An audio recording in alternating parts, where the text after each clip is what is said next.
What's up, man? How we doing? Good Hey, seeing you. Good Good seeing Appreciate it. Yeah, thanks for having me. Oh, man.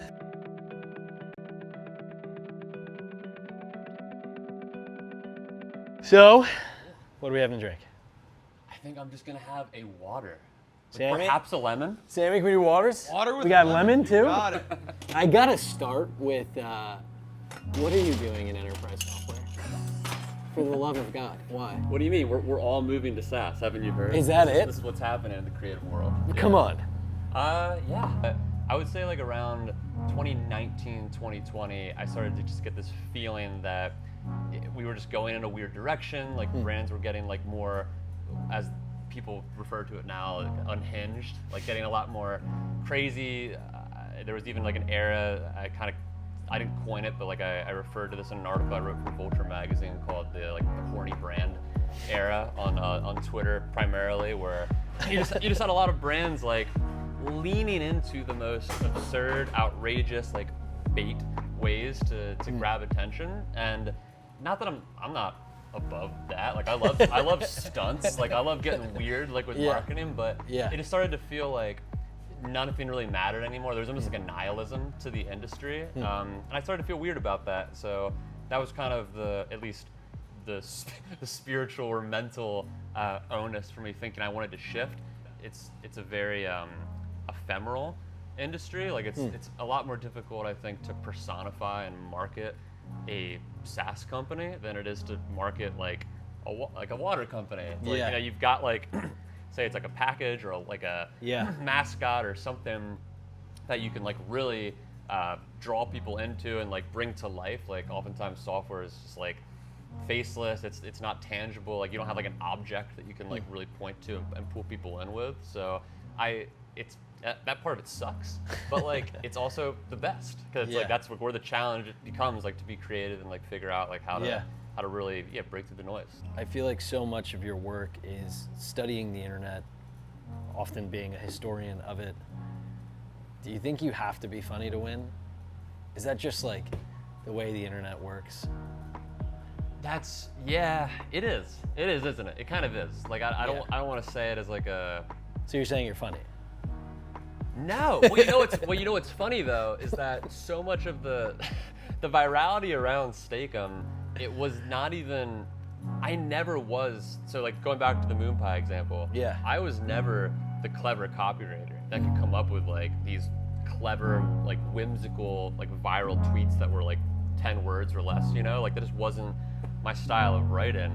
So it's funny because that was the kind of name of the game, or like the game in town, I should say. Yeah. Like that everybody was trying to come up with these like pithy like bangers, as we call them now, that would just like blow up. That's an industry term? Yeah, that's actually like official. Yeah. Just Google. It might be Urban Dictionary, but got it. That's official for the internet. Yeah. No, for sure. But like at the time, like I did do a lot of the silly stuff. Don't get me wrong. I, of course, like made tons of memes and kind of just like goofy posts or whatever. But like the only reason the Steakum account went viral as it did over time was actually because I was call it sincere posting instead of shit posting. Like I was doing this kind of very serious cultural commentary through this frozen beef sheet brand account, and I think that it's in hindsight very clear that like the juxtaposition between kind of like ridiculousness of this product, like its name is Steakum, like it's literally like the name is a meme. So the juxtaposition between like the silliness of the brand and the seriousness of the commentary is actually what really like gave it its virality ultimately. So like it's kind of put me in this weird position because like again had a couple like viral meme type of stuff, but like that was never like what put me on the map. It was this kind of more serious writing that was just filtered through the brand. So to your point, maybe you don't have to be like super silly to win online, but you do have to figure out ways to surprise people. Like you do have to figure out ways to be novel and just like throw people off almost. Like I'm definitely not online as much.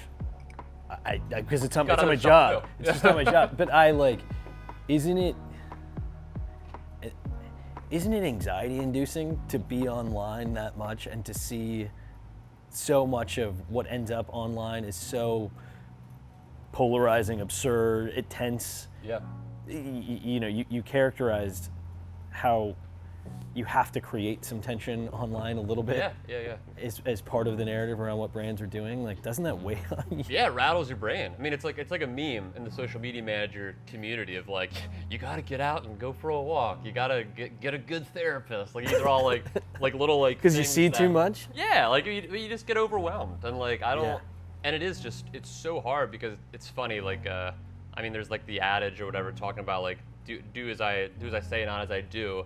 It's really like, when it comes to this, for me at least, it's almost like try to do as I'm trying to do, because none of us are really doing it. But like the goal is to have like a healthy balance of like knowing when to like be intentional with your time online and then be intentional with your time offline. But like you are, like I said with the cigarette analogy, like you're constantly in the thing. So it's really hard. Like if I'm on the toilet, or like I'm just sitting on the couch and like, nothing else going on, or like maybe my kids are being annoying and I want to go on my phone. Yeah. Suddenly 15 minutes pass and it's just like, what did I even just look at? Like you don't even remember what you just consumed, you know? And like that just happens. Even to someone like myself who's been doing this forever. Like I know the sort of like what I'm supposed to do. I know the mindfulness tips and tricks, but like when you're just in the sauce, you get lost in it. So I mean, if you're having a nicotine moment and you need a cigarette, I think Sammy's got you. No, please get this. I think Sammy's got you.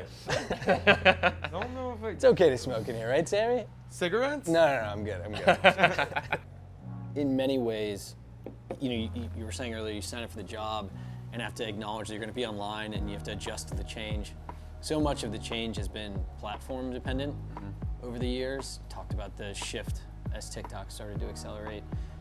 It feels like we're on the precipice of another change, but it's not platform centered. It's because of new tools that are being introduced that allow you to do things in different ways. Is that fair? Do you feel, is there change, or am I misinterpreting? No, I mean, I know you're referring to AI. I mean, like, Yeah. it's definitely a felt change in the industry. It's actually changing your day to day? I would say so. Yeah, I mean, especially at Ramp. Like, Ramp's like such a AI forward company. So, I mean, like, it's very encouraged internally to like learn new tooling, and like people are always sharing like different things that they're discovering and trying to improve their everyday like efficiencies or whatever. But it is weird again though, because like I think from like an industry discourse level, like there's always been this sort of pursuit of these types of tools in various parts of the business world that are kind of like considered busy work or like tedious. You know, like you want to automate away like this kind of stuff that is just wasting your time. Yeah. Whereas I think like there's a preciousness that a lot of creatives feel around AI, obviously, where it's kind of like, is this gonna take my job? Like, is this gonna completely... Have you ever felt that way? I've never felt like it's gonna take my job per se, but I do feel the reverberations of that, like to lower levels. You know, in any industry, as time goes on, as new tools are built and adapted, people do rise to the occasion. You know, so like you think like hopefully as younger people now are coming up, these tools become more ubiquitous. Like it becomes a lot more accessible and easy to learn them and get good at them, and then thus still maintain like the usefulness of that job. Like you can just almost be more of a director than like a builder, I guess, in some cases. I think when it comes to the creative output that people have, there's a lot of ways that I think when you put too heavy of a hand of the tool on a team, like your output becomes like slop, as it's referred to.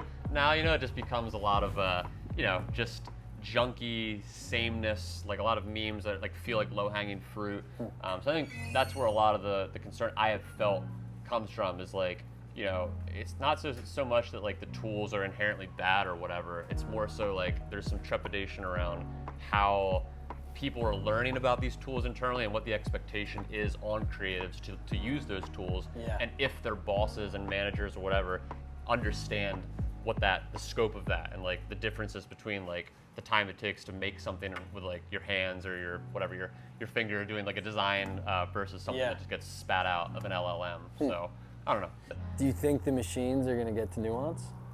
I think so.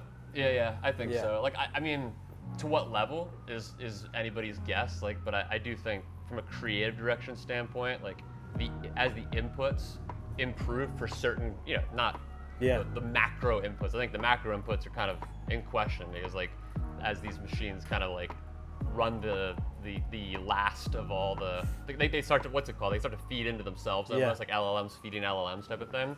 But I think the hope is, as education gets better and accessibility gets better, that creatives they get better at their personal inputs to these Yeah. things, so then Yeah. that helps them get better at directing. You know what I mean? Yeah. Like you have to think about the prompt and write it out and like visualize it in a way that maybe you didn't have to Yeah. before. There's a 18-year-old songwriter at a community college that is getting an itch to work in social, potentially at their family's agency, but they don't know. Yeah, They yeah. want to Who knows? explore. Yeah. Who knows? Who's to say? Somehow they get connected to you and ask for advice. What's the words of wisdom? Where do you tell them to go, given all that's changed since you got started? Just get out, man. Just get out. Become a lumberjack. Become an electrician. Work for a union. No, I don't know. Is it that? No, I don't think so. It sounds like it's not. No, it's not that. It's not that. I mean, I do. It's yeah. There's certainly times where I'm like, I need Yeah. to get out of here and I need to Yeah. become a landscaper again. But no, I It's your think, 30s talking, is what that is. yeah, exactly. It's all quarter life crisis BS. But no, I don't know. I think it's really hard. I think for kids to like productively work within these mediums, again, because I think oftentimes they're growing up without a lot of context around the tools they consume. Like I kind of thought growing up it would be the opposite. Like, oh, like kids are growing up with the internet now, they have so much more context to play within. But I think I didn't really consider the fact that a lot of these kids are just growing up consuming YouTube and TikTok and not really putting a lot of those gears into motion. So I just would encourage any young person just to start creating things. You know, it could be video, it could be writing, it could be whatever their thing is. But I think making stuff with your hands is just the most important thing you can do as a young creative, is just like figuring out what you like, what you don't like, what you're good at, what you're not good at, and not to be afraid of being cringe. That's just like part of, I think, and I feel this. I think you said muscle through the cringe. It was a quote. Yeah, exactly. Muzzle through the cringe, because it is like, it's debilitating. And I think too, it's not just cringe.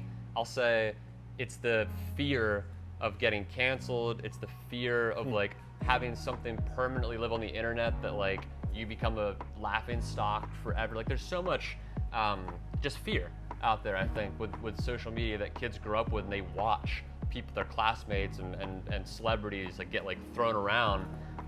So anyway, I think it is hard, but I think you do have to kind of figure out like to push through and get uncomfortable and like not, say something that's gonna ruin your life online, obviously, but like try it. Like don't be afraid to like do a weird dance or something. Like think about like all the old YouTube videos that like were just kind of like people doing weird stuff that we at the time was like, oh, it's kind of cringy, but like we look back like that's iconic now. Like they were just being them like that. There's a viral video going around recently of the MGMT guys when they were writing kids at their college university, and they're like this kind of like funky dance. They look ridiculous, and it's like they had no idea at the time that they were producing this like all-time kind of pop song of the 2010s, and they were just being goofy and like having a good time. Like I think it's important to lean into that and not be afraid of getting a little weird with it. So I don't know.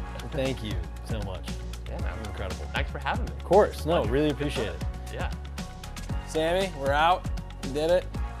How we feeling? Dude, Thank you. thanks so much, man. This is great. I hope there was some clippable I'm stuff sure. there. Yeah. Come on.